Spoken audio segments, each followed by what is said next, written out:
अस्सलाम वालेकुम स्टूडेंट्स, कैसे हैं आप सब। हमारा जो आज का टॉपिक है उसमें है और हैं का इस्तेमाल मैं आज आपको बताऊंगी कि हम किन जुमलों के आहर पर है लिखते हैं और किन जुमलों के आहर पर हम है लिखते हैं। जो चीज़ें वाहिद होती हैं यानी कि जो एक चीज़ होगी उसके लिए हम है का इस्तेमाल करते हैं, और जो दो या दो से ज़्यादा चीज़ें होती हैं उनके लिए हम लोग हैं का इस्तेमाल करते हैं। वाहिद के लिए है और जमा के लिए हैं। आए हम ये जुमले पढ़ते हैं। ये मेरी किताब है।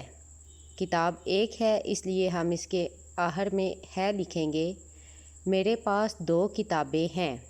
अब यहाँ पर किताबें दो हैं। अब्बू खिलौने लाए हैं। जो हमारे बड़े रिश्ते होते हैं हम उनके लिए भी हैं इस्तेमाल करते हैं। चिड़िया दरख्त पर बैठी है। अली पानी पीता है। लड़के फुटबॉल खेल रहे हैं। सुबह से बारिश हो रही है। अम्मी खाना पकाती हैं।